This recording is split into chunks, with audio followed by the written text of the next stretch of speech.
Hello and welcome. मैं हूं कविता रल्हन। नए साल की ढेरों शुभकामनाएं आप सभी को पंजाब केसरी नवोदय टाइम्स पर।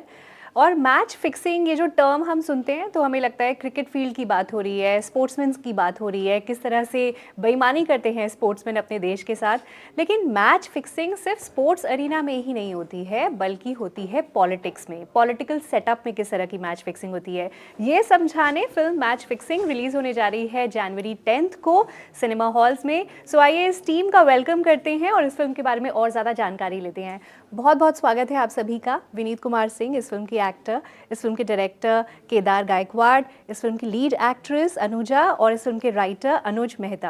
अ very warm welcome. Happy new year. Thank you so much. Happy new year to you too. और नए साल में अच्छी शुरुआत हो रही है फिल्म के साथ। मैं the captain of the ship director उनसे शुरुआत करना चाहूँगी। बहुत टाइम के बाद एक ट्रेलर देखकर अच्छा लगा कि एक अच्छी कहानी जो है, different concept but genuinely made film लगी। सबसे पहले उसके लिए बहुत बहुत मुबारक आपको। बहुत अच्छा लगा ट्रेलर। बट अगेन जो मैं दिमाग में सोच रही थी कि मैच फिक्सिंग का मतलब क्रिकेट और स्पोर्ट्स पर्सन और उन सब पे फिल्म होगी, उससे बहुत ही अलग है। ये फिल्म एक बुक पर बेस्ड है। सो इसके बारे में पहले बताएं, जितने भी हमारे दर्शक ये वीडियो देख रहे हैं वो उनको किस तरह से समझाना चाहेंगे मैच फिक्सिंग, ये फिल्म क्या है। एक्चुअली ये book colonel retired Kanwar Khatana ने लिखी है और 2020 में ये पब्लिश हुई है बुक। और इसमें उन्होंने कई सारे इश्यूज को टच अपॉन किया है। Apart from Kanwar Khatana sir, there are I mean you know when you making a film on such a controversial subject, you have to be very sure as a person that you want to get into this. Right. So we referred to another book also, which is written by Under Secretary RVS Mani. He has also written the same sort of a book. So we referred to a couple of books and made sure that the authenticity is there. Obviously, there's no reason why we should doubt an army officer first of all. So उन्होंने अपने experience के हिसाब से जो घटनाएं घटी है between 2000 and 2008, उसका एक अपना पर्सपेक्टिव लिखा है in a fictional way. Obviously the names of the incidences are real there, but then it's his way of putting things together. When I read the book, I found it very interesting as a story. You leave aside politics, you leave aside their names and characters and all that, but even in spite of that, even if you exclude that, the story will stand on its own. And that is what appealed me, because when I am approaching a story, a narration, before the film, when you're deciding whether you want to get into it, I look at it as a layman. Like मैं audience हूँ, मैं अगर cinema देखना चाहता हूँ तो मैं क्या ये स्टोरी देखूँगा, क्योंकि आप it's an expensive process, like he's telling in all his interviews, it's a expensive process. So you wouldn't like to waste someone's money, you wouldn't like to take a tag of a bad filmmaker. So I made sure as a layman that yes, the story is good and I would like to watch it in the theater as an audience, and then I got into it. Vineet, आप एक बहुत ही hard working actor लगते हैं और आपका जितना भी काम देखा है उसमें हाँ मतलब ये एक्टिंग नहीं है, ये एक्चुअली हार्ड वर्किंग है। डायरेक्टर हैं, आप बोल सकते हैं। एज ऑडियंस हमें वो जेन्युइन, वो ऑथेंटिसिटी, वो एफर्टलेसनेस नज़र आती है, तो लगता है कि पीछे होमवर्क बहुत अच्छा किया है, तभी आप इतने नेचुरल एक्टर हैं। बहुत फ़ैन फॉलोइंग है आपकी बहुत बड़ी, और जब आप किसी प्रोजेक्ट से जुड़ जाते हैं मेरे ख्याल से आप उसकी ऑथेंटिसिटी और ज़्यादा बढ़ा देते हैं कि ये वाकई में अच्छा प्रोजेक्ट होने वाला है। सो आपकी फ़ैन फॉलोइंग ज़बरदस्त है, आई एम श्योर आपको पता होगा। स्पेशली मुझे आपकी film personally Mukkabaaz I think 2018 में आई थी, वो फिल्म बहुत पसंद आई, आपका काम बेहद पसंद आया। अब इस फिल्म में भी जब मैंने ट्रेलर में आपको देखा तो मुझे लगा ओके, बहुत ही डेफिनेटली अच्छा काम किया होगा आपने, पर आपने एज एन एक्टर किस तरह से और ख़ास प्रिपेयर किया है अपने इस किरदार के लिए? बहुत सारी चीज़ें ज़िंदगी से मिल जाती हैं। मैं जहाँ पला बड़ा हूँ वहाँ एनसीसी की एक बड़ी यूनिट थी। वाराणसी से हैं आप? हाँ, बनारस। और बहुत सारे लोग मेरी कॉलोनी में जो आर्मी में रहे, तो उनको कुछ अलग तरीके से देखते थे हम लोग। तो एक छाप कहीं ना कहीं आपके सबकॉन्शियस में रह जाती है, और बचपन में जो इम्प्रेशंस पड़ते हैं वो लॉन्ग लास्टिंग। गहरे रहते हैं, बिकॉज आपकी स्लेट क्लीन होती है। बाद में मेरे कई दोस्त हैं जो डिफेंस सर्विसेज में गए, तो एक सपना था, लेकिन जैसे जैसे आगे गया तो दूसरे तरीके के एहसास हुए कि मैं इस काम में ज़्यादा बेहतर हूँ। एज एन एक्टर चीज़ें नेचुरली होती हैं, तो वो कहीं ना कहीं मन में था। और जब ये फिल्म आई और कैरेक्टर जो है इसमें बहुत बहुत ही इंटरेस्टिंग किरदार है। उस किरदार के आसपास बहुत सारी चीज़ें हो रही हैं, कितनी ऐसी चीज़ें हो रही हैं जिसके बारे में ये खुद इंटेलिजेंस का आदमी है, लेकिन इनको नहीं पता कि he is somehow in a trap, because वो कहीं और से बैठ के चीज़ें हो रही हैं and he is unaware, because he is responsible for those kind of things जिसके लिए इन्हें अपॉइंट किया गया है। तो अंडर कवर इंटेलिजेंस ऑफिसर को बहुत सारे ऐसे काम करने पड़ते हैं जिसमें सामने वाले को ये पता नहीं होता कि आप आर्मी के आदमी हो, तो आप कहीं भीड़ में घुल मिल जाते हो और अपना काम करते हो। बाकी जो वर्दी पहनने के बाद की जो प्रिपरेशन है, तो सेट पे कर्नल आलूवालिया सर थे, तो मैं जब भी शॉट देने जाता था तो पहले उनके सामने खड़ा होता था, पूरा स्कैन होने के बाद ही मैं अंदर जाता था। And even Kedar, he was very particular. Army officers के बारे में आपने जानी जो आपको पहले नहीं पता थी, जो आप हमारे साथ शेयर करें? बहुत सारी चीज़ें। मैं हमेशा एक बात कहता हूँ, ज़िंदगी में किसी भी फील्ड में हम बहुत सारी चीज़ें सुनते हैं, जानते हैं, देखते हैं, लेकिन जब उस चीज़ का एहसास आपको होता है ना, तो वो आपके साथ पूरी ज़िंदगी रहता है। कई लोगों को पता होता है कि ये काम ऐसा है, वो काम ऐसा है, लेकिन जब आप खुद कहीं से उस चीज़ का एहसास कर लेते हैं तो वो एहसास आपसे कोई छीन नहीं पाता। तो एज एन एक्टर जब आप काम करते हैं तो बहुत सारे सीन्स ऐसे होते हैं जहाँ पे आप प्रिपरेशन के प्रोसेस में थोड़ा डीप जाते हैं, बिकॉज़ वही रोजी रोटी है मेरी।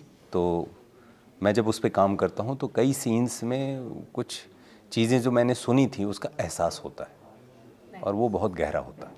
तो इस फिल्म में कई सारे मोमेंट्स ऐसे हैं कि व्हेन वी वर शूटिंग इन कश्मीर, मैंने पहले भी जिक्र किया कि मैं अंडर कवर हूँ, मेरा किरदार, तो मुझसे अगर गलती हुई तो टेक 2 है, टेक 3 है। हाँ, लेकिन जो रियल लाइफ में कोई काम कर रहा है फील्ड में, उनकी जिम्मेदारियाँ कितनी बड़ी हैं, बिकॉज अगर आप पकड़े जाते हो तो आपको दूसरा चांस नहीं मिलेगा। तभी आई थिंक ट्रू सेंस में हीरो तो वही है। Exactly, they are the real heroes, they are the real heroes. Anuja, आपका भी ट्रेलर में जितना भी मैंने देखा बहुत अच्छा लगा, आपकी परफॉर्मेंस, आपका कंप्लीट लुक, बट ज़्यादा तो खैर ऑब्वियसली फिल्म देखने के बाद पता चलेगा, बट जो कैरेक्टर समझ में आया, somebody who is very strong, independent, बहुत ही स्ट्रॉन्ग पर्सनालिटी लगी। सो इस किरदार को करने के लिए आपने काफ़ी थिएटर किया हुआ है, टेलीविज़न भी किया हुआ है, सो आई एम श्योर आप एक मंझे हुए कलाकार हैं, लेकिन इस पर्टिकुलर किरदार के लिए क्या खास तैयारी करी, and did you take inspiration from any strong female leader or any artist? I always take inspiration from my own mother because she has always been a working woman और मेरे अंदर जो स्ट्रेंथ है वो उन्हीं से मिली है मुझे। तो मैं जब भी कोई एक, ज़रूरी नहीं है कि एक ही किस्म की स्ट्रेंथ है ना, स्ट्रेंथ इज स्ट्रेंथ। सो किसी भी सिचुएशन को टैकल करने की, शांति से उसके ऊपर एक्ट करने की जो स्ट्रेंथ मेरी मदर में है, वही मेरा इंस्पिरेशन है, I would say. And I try to portray and gather that strength in every performance of mine और any character that I portray, because I have seen that happening since my childhood. That is the answer to your last part of the question. और particularly if we talk about this character, like you said, it's a very strong character and I always look out for strong parts. It's not necessary कि आपकी role की strength 2 घंटे की है या whatever, it could be 20 minutes, but it will still be a strong character and people will always remember that character. Look at what Bobby Deol had in Animal. It was I was not in Animal. No, no, no, no, no. I was not a part of Animal at No, all. no, I'm saying Bobby Deol का जो किरदार था हाँ, animal में, okay, उसका भी sorry. Impact कितना Yes, लंबा रहा. yes. हीरो से भी ज्यादा इम्पैक्ट बॉबी देओल की परफॉर्मेंस का था. Correct. Yeah. Why? Because that character was written Yes. in such a manner, and he performed it in such a manner Yeah. कि it still stays with you. So this is what has happened regarding this particular project as well, because it's a strong part. Anuj has written it in a strong manner. Kedar has shot it in a very strong manner. उनका brief ही मेरे लिए ये था कि it's a very very strong part. That's it. Story मैंने सुनी थी film बनाने से पहले, मतलब हम मिल रहे थे, रेकी पे जा रहे थे, तो I met one army officer. Once upon a time he was an intelligence officer, and field पे उनका कवर ब्लो हो गया, आइडेंटिटी रिवील हो गई, and he had to be rescued. तो जब रेस्क्यू ऑपरेशन चालू हुआ तो he was taken away with जो उनकी जो टुकड़ी थी, उन्होंने उनको बचा लिया. जाते जाते गोलियां चली, और just at that time, just before he got saved, he was speaking to his wife, और उन्होंने बताया कि मेरा कवर ब्लो हो गया है, कुछ भी कभी भी हो सकता है. और ये होने के इमीडिएटली बाद वो 2 घंटे तक वो चेस चला, ये चला, रियल लाइफ इंसिडेंट्स में बता रहा हूँ, गोलियाँ चली इधर उधर. और वो फ़ोन काटते समय उनकी वाइफ ने वो गोलियों की आवाज़ सुनी. अब फ़ोन कट गया, फ़ोन ऑफ हो गया, सब हो गया, and he was saved safely, he was all was safe. And then he realize that अरे मेरा फ़ोन तो आधा रह गया, तो मैं बीवी को बता देता हूँ. तो बीवी को फ़ोन करने के बाद उनकी वाइफ ने पूछा वो कैसा है, ये कैसा है, इसके पाँव में गोली लगी तो उसका कैसा है. And at the end she asked are you okay. So such is the character of these ladies, and they fight a different war all together. So ये मैंने इनकलकेट करने की कोशिश की अनुजा में, without giving any references, because फिर वो ना एक दिशा में चला जाता है या इन्फ्लुएंस्ड हो जाता है. So I wanted her to come up with her own thought process, but these are the stories which I have heard which is unbelievable. Unbelievable actually. Now coming to Anuj से मैंने इंटरव्यू से पहले काफ़ी बातें कर ली हैं अब, लेकिन जो मेरा सवाल है वो फिल्म से रिलेटेड नहीं है.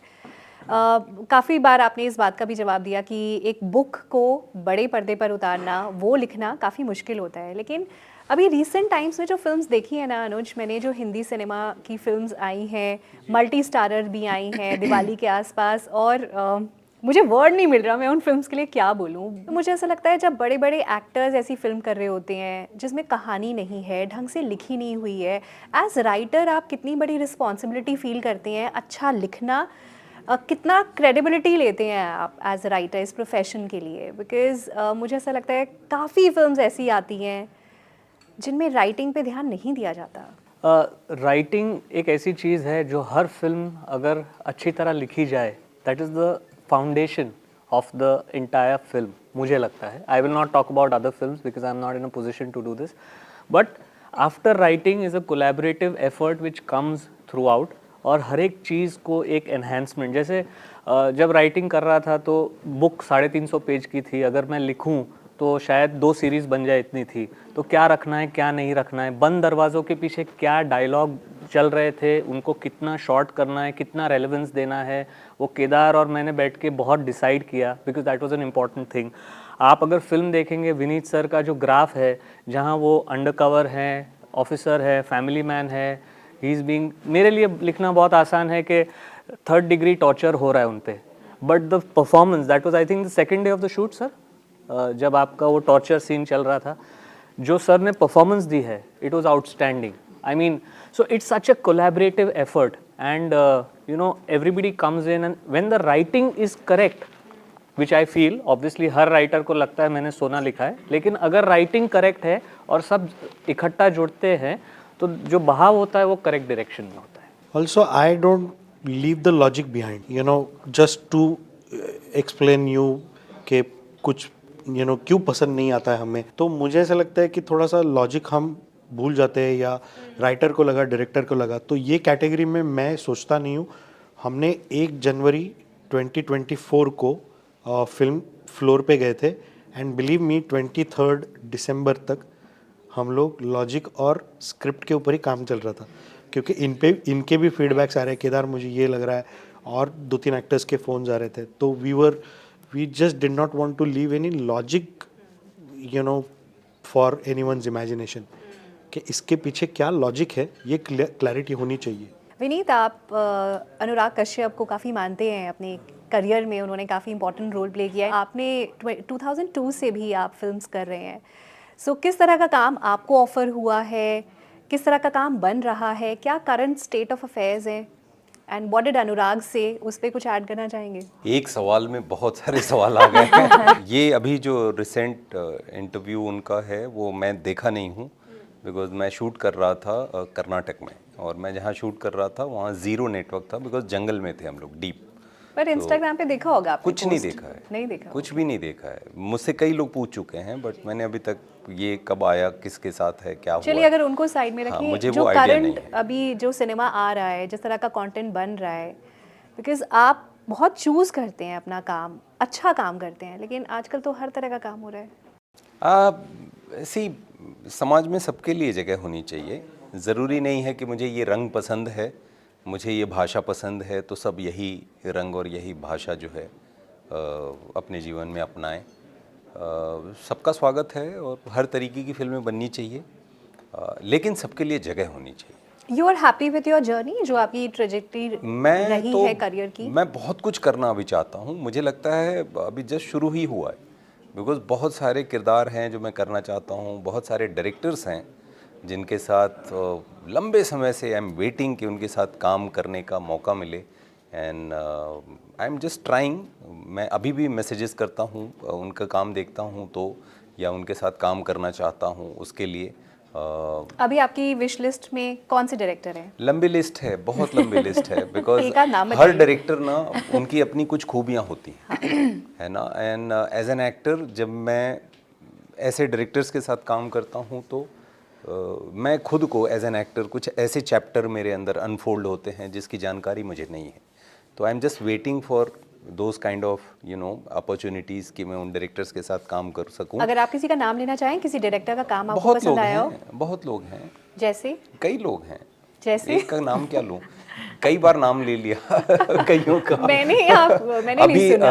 हाँ, अभी बस वो परमात्मा का नाम लेता हूँ, नहीं, वही पर सबसे क्या बड़े होता है, डायरेक्टर आई हैं। Agree with him, I second him, क्योंकि आपकी इतनी लंबी लिस्ट होती है ना, अगर एक का नाम नहीं तो हमें खुद को ही बुरा लगता है कि यार फिर वो 4 नाम रह गए यार बोलना। नहीं, नाम लेने के लिए जरूरत होता क्या ही है नहीं है, प्रैक्टिकली, जो हाँ, अब मुझे it's like- समझ आता है, सी हर कोई अपने जीवन में कुछ और बेहतर करना चाहता है।